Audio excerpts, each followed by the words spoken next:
Muy buenos días, sean todos bienvenidos. Estamos el día de hoy, 8 del mes número 12, nuestro último mes, para nuestro primer día de clase, ¿sí? Me encuentro con tercero de bachillerato en lo que viene siendo el área de sociales. Listo, voy a compartir pantalla en estos momentos. Denme un segundito mientras se comparte.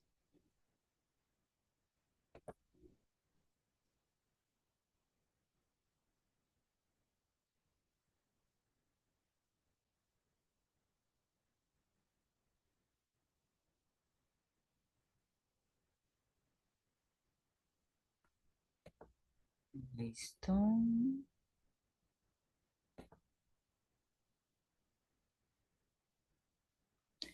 Y listo, ya se está compartiendo. A ver, denme un momento.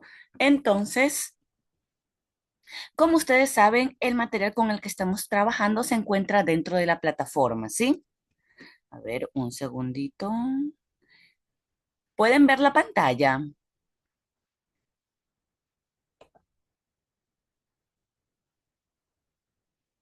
Está cargando, profe. Ah, está cargando todavía, listo.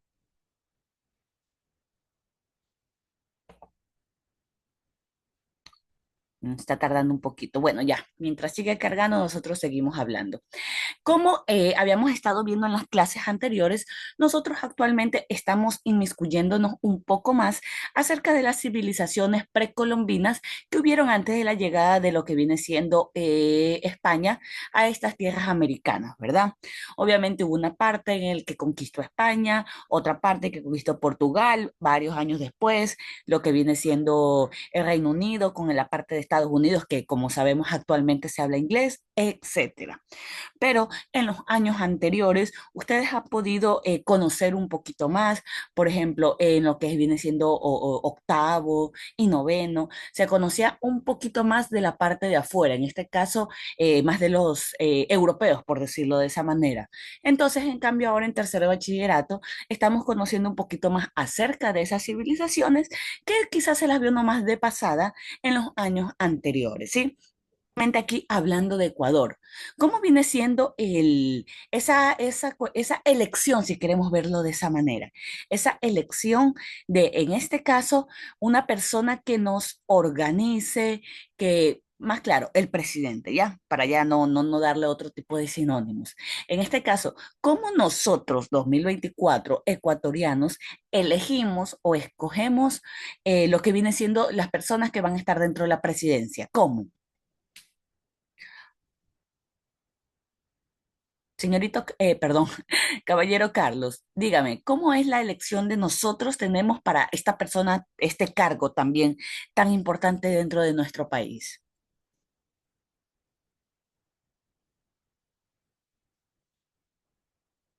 ¿Se encuentra? Se hace mediante las elecciones. Sí, profe. Listo, mediante elecciones. Perfecto. Es decir, nosotros aquí en Ecuador y en otros países tenemos la potestad de tener varias opciones, por decirlo así, ¿verdad? Porque si estamos hablando que hacemos elecciones, porque tenemos más de una opción. Así sean solo dos, pero tenemos más de una opción. ¿Qué pasa? Que hay lugares actualmente, 2024, tipo Corea del Norte. Corea del Norte también tiene elecciones, déjenme decirles, pero la diferencia es que Corea del Norte tiene un único, en este caso, ¿cuál sería la palabra? Partido, si queremos verlo de esa manera. Un único partido y un único, en este caso, presidente, si queremos verlo así. Obviamente eso, democracia no es. Y hay varios países en el que simplemente no se eligen porque ya viene siendo de generación en generación. Entonces, esa es una organización política que nosotros tenemos y en cambio estas culturas que vamos a ver eran completamente diferentes. Ellos ya pasaban de generación en generación, como a veces eran varios países, si quizás queramos verlo de esa manera, en la antigüedad, ¿verdad?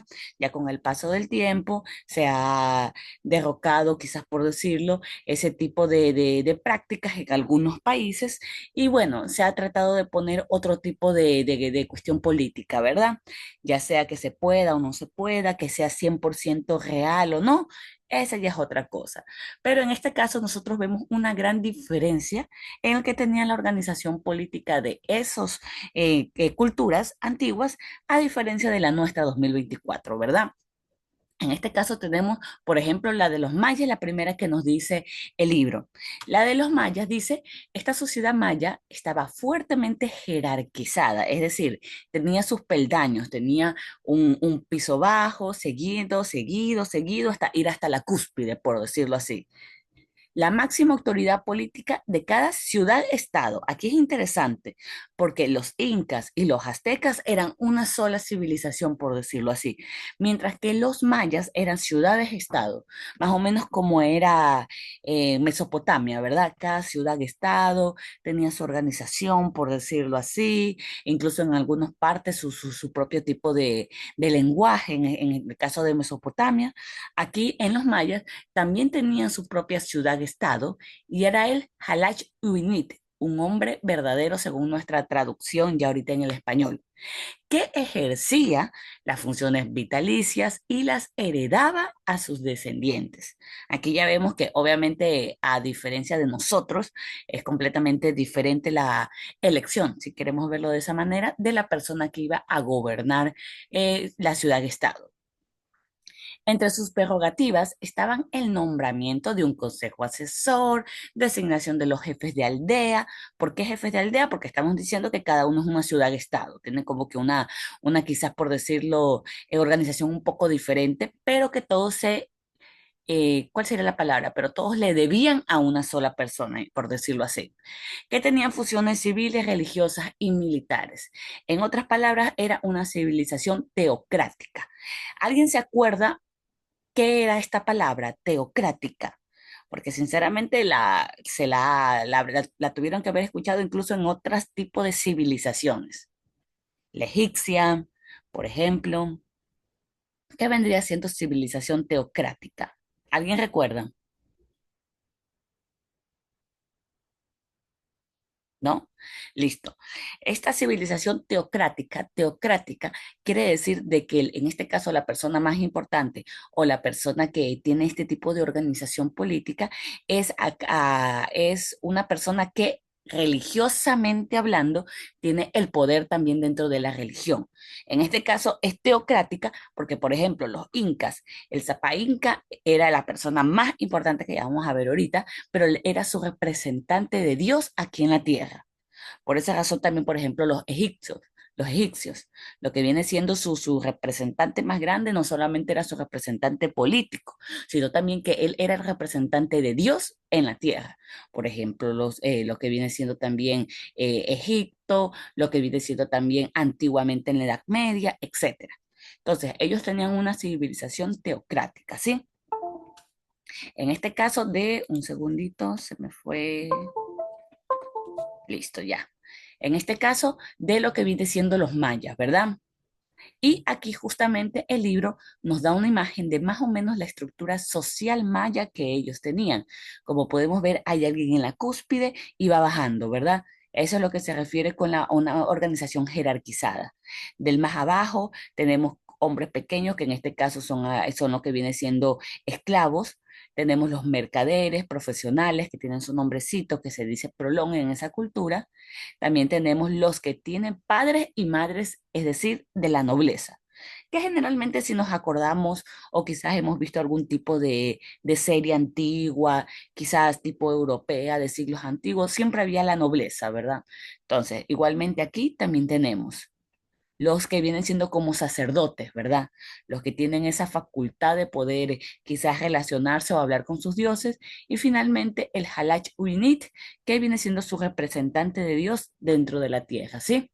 Entonces, más o menos así vendría siendo la organización, donde obviamente los dos quizás peldaños más bajos son la mayor cantidad de población. Estamos hablando quizás de un 70% de la población en este caso, ¿sí? ¿Listo? Y también tenemos, vamos a ver que generalmente tanto los incas como los mayas más o menos tienen esa misma estructura, por decirlo de esa manera, ¿sí? Estamos hablando de una estructura, una organización, obviamente política y social, en el que se ve varias cosas importantes. Por ejemplo, como hablamos en estos momentos, la centralización del poder.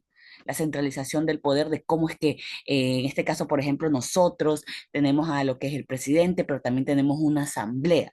De esa manera es que se organiza todo lo que viene siendo el poder, igualmente las votaciones. Nosotros, las personas normales, si queremos verla de esa manera, también tenemos un poder porque también tenemos lo que es la votación. Y mediante la votación es que nosotros ejercemos nuestros derechos. Obviamente no es una sola persona, tiene que ser una gran mayoría, pero aún así tenemos ese tercer poder del Estado, ¿sí? En cambio, ellos tienen la centralización y la delegación de poder. También en su estructura, por ejemplo, social, ya no tanto política, sino social, también habla mucho del trabajo colectivo. El trabajo colectivo que ya vamos a ver más adelantito, ¿sí? En cuestión en los incas, el inca nos dice descendiente del sol, los pueblos andinos fueron agrupados en un extenso imperio unificado, a diferencia de los mayas, que eran ciudades-estados, unificado política y culturalmente, como el Tahuantinsuyo. La máxima autoridad era ejercida obviamente por el Inca y era una especie de emperador que dirigía cada aspecto de la vida social. No eran los tres poderes como estamos acostumbrados, sino que él era el único. Y de la figura del Inca tomaba nombre el imperio bajo su dominio, Inca. Y también con ese vocablo, perdón, se denominaban a las culturas andinas que se encontraban dentro de su jurisdicción, ¿sí? Entonces, ahí como podemos ver, nos recuerda quizás un poquito a los mayas y ya vamos a ver los aztecas, pero en este caso su única persona, tipo como nosotros decimos ahora presidente, en cambio él ejercía el poder de absolutamente todo, político, social, religioso, los tres poderes del Estado como lo conocemos actualmente, todo por completo, ¿sí? En este caso, la de los incas, como decimos, está centralizada por el Zapa Inca como autoridad suprema. También en este caso, la organización ya viene dividida por el Tahuantinsuyo, por los suyos. El Tahuantinsuyo es toda la unificación, pero estaba dividida por estos cuatro suyos que se los conoce, ¿sí? Y obviamente cada uno de esos suyos estaba organizado, quizás por decirlo así, o controlado por un jefe local, que en este caso se lo llamaba como las curacas. Y como habíamos visto en la clase anterior, utilizaban los quipus para poder venir a hacer este conteo, por decirlo así, de las personas que habían dentro de su territorio. Aquí está, tenía características absolutista, que es absolutista, absolutista como su nombre lo dice, absoluto. O sea, él hacía, deshacía, ponía leyes, quitaba leyes por último, ponía cargos, etcétera. Es completamente absolutista en este caso el poder y el gobierno hereditario del Inca era teocrático, como acabamos de ver, ya sabemos qué es, pues era considerado descendiente y representante del dios Sol y por lo tanto jefe del orden sacerdotal. ¿Ve? En la estructura estamental, es decir, lo que viene siendo esa jerarquización, por debajo del Inca se encontraba su familia que formaba la realeza y poseía las mejores tierras, por supuesto. Y como podemos ver aquí, el libro también nos entrega en este caso, un pequeño triángulo para que sea un poquito más fácil ubicarnos en este tipo de estructura social que tenían en cambio los incas, que ya serían más de nuestro lado, ¿verdad? De América del Sur. Tenemos el pueblo, tenemos la nobleza, la realeza y finalmente el Inca como el último, pero el más importante, completamente solo, ¿sí? En el pueblo, obviamente tenemos, por ejemplo, servidores del Inca y del imperio, muchos de ellos eran prisioneros como el peldaño más bajo de todos. Tenemos grupos que eran trasladados para colonizar nuevas regiones, enseñando a los pueblos nuevas costumbres y creencias. En este caso, los mitimales eran esas personas que, un ejemplo, por ejemplo, si nosotros imaginemos que de nuestro país, por ejemplo, Esmeralda no es nuestro ya, el que está más arriba. Esmeralda no es nuestro. Y nosotros queremos conquistarlo. cogemos, vamos, conquistamos, en este caso también derrotamos a los que habían que derrotar, porque obviamente iban a ser personas que iban a luchar por su territorio, y después de eso, ¿qué hacíamos? Mandábamos personas ya de nuestro país, por ejemplo, así, y los hacíamos que vivieran dentro de este territorio, en este caso Esmeralda, como estoy poniendo de ejemplo, para que las personas, la civilización, la gente que esté ahí, empiece a mezclar su costumbre con las costumbres nuestras. Y de esa manera, para las siguientes dos generaciones, quizás ya iba a haber un mejor acoplamiento dentro de esas civilizaciones, ¿sí? Entonces, en este caso, eso eran los mitimales, ¿sí? Grupos que eran trasladados para colonizar nuevas regiones, enseñando a los pueblos que ya habían habitado ahí nuevas costumbres y creencias, en este caso, obviamente, costumbres y creencias de los incas. Y también tenemos el pueblo general, que obviamente vendría siendo lo que son agricultura, ganadería, la mercancía, etcétera, ¿verdad? De ahí tenemos a la nobleza, nobleza de privilegio y diferente a la nobleza de sangre. ¿Qué es la nobleza de privilegio? Son personas que se destacaron por su servicio, es decir, lo hicieron bien, eres parte de la nobleza ahora. También los altos jefes de los pueblos subyugados, porque obviamente en ese comienzo iban a necesitar a alguien que sea de su propia cultura, por decirlo así, para que lo vean de buenos ojos y de esa manera puede hacer muchísimo más fácil ese acoplamiento, ¿verdad? También tenemos nobleza de sangre, que son restantes miembros de de las panacas, en este caso, ¿sí? La realeza, primeras generaciones de cada panaca. Las panacas eran las personas que estaban ahí, en este caso, siendo los, por decirlo, administradores de cada una de las zonas, ¿sí? La realeza, ya las primeras generaciones de cada panaca y obviamente también el hijo de Inca. O también la familia, en este caso del Inca, madre, hijos, etcétera. Y finalmente el Inca, como que viene siendo la punta, por decirlo así, el más importante, ya que era una civilización teocrática y como les decía, el Inca era su representante de su dios en esos momentos, ¿sí? Y finalmente tenemos también los aztecas. Los aztecas, el núcleo de la sociedad azteca era la familia patriarcal y monógama, aunque estaba permitida la poligamia. Lo monógama es una sola pareja, un hombre y una mujer se casan y listo. Y la poligamia son diferentes parejas, pero en este caso diferentes parejas para el hombre, no para la mujer. A cada familia le era asignado una parte de las tierras comunales para su cultivo y usufructo. Es decir, una vez que completas una determinada edad o una vez que te casas, mejor dicho, vas a tener una parcela de tierra y en este caso, esa obviamente vas a tener que sacarle provecho, hacer agricultura, quizás hacer ganadería y una parte iba a ser para, en este caso, para ellos, para que puedan alimentarse, pero otra parte obviamente iba a ser para el gobierno, ¿sí? Así era como se distribuían en esos momentos. Varias familias dentro del mismo territorio componían un calpulli, es decir, una unidad social multifuncional dentro de la cual se organizaba el trabajo en el campo, la recaudación de impuestos, la religión, la educación, el servicio militar, etcétera, ¿sí? Y varios calpullis conformaban un barrio que generalmente se dedicaba a alguna actividad productiva en especial, la agricultura, la artesanía u otro oficio, ¿sí? Entonces ya vemos más o menos que no es algo de sorprenderse de este tipo de organización, ¿verdad? Que también las tenían otras antiguas y que ya hemos visto con el paso del tiempo cómo se habían ido más o menos organizando. Y en cambio, en la estructura estatal, es decir, la social, los jefes de los calpulis, la gente común que había prestado servicio meritorio al Estado, los jefes militares, los sacerdotes y la familia real conformaban una especie de nobleza encargada de la burocracia estatal, ¿verdad?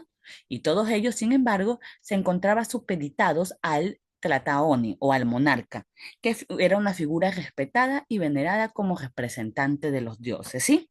Y aquí también podemos ver una pequeña estructura social para que nos sea un poquito más fácil imaginarla, quizás si queremos verlo de esa manera. Tenemos siervos y esclavos como lo más bajo, conformado la fuerza laboral del imperio, ¿sí? Seguido por los campesinos y artesanos, que era la mayoría del pueblo y estaba formado por campesinos y artesanos agrupados en 20 calpulis. Los comerciantes, en este caso, tenían un nombrecito que eran los pochitecas y eran la clase encargada de procurar el intercambio comercial en el imperio.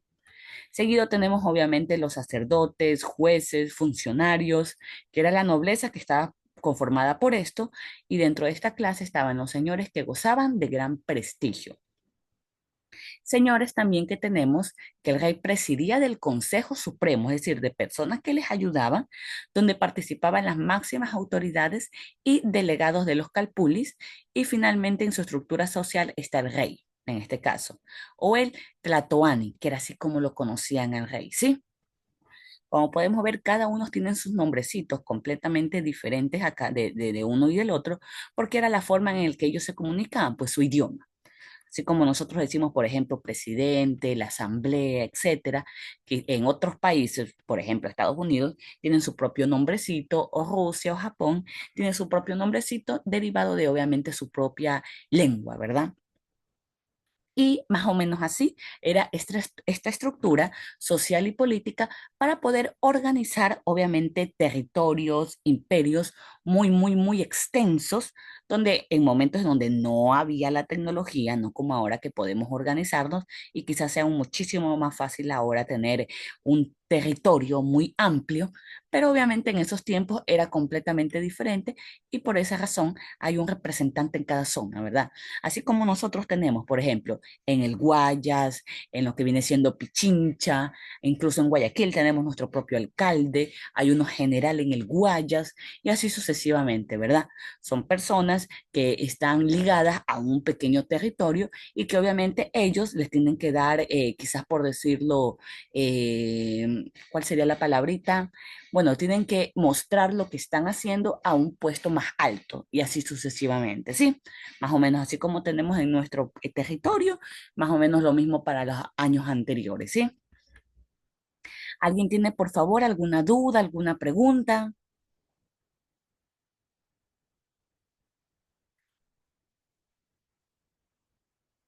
¿Ninguna? Listo. Como les estaba diciendo, esta prácticamente vendría siendo nuestra última clasecita porque ya la siguiente viene siendo los cuestionarios. Obviamente vamos a estar aquí en la clase, vamos a responder algunas preguntas para que les sea muchísimo más fácil tener una concordancia de respuestas y que sea muchísimo mejor su examen, ¿sí? Listo. Si nadie tiene ninguna duda, ninguna pregunta, hasta aquí sería nuestra clase de hoy. No se olviden que nos vemos la próxima semana y cualquier cosita pueden escribirme mediante el número de WhatsApp, ¿sí? Listo. Que tengan una excelente mañana. Pasen muy bien, ¿sí?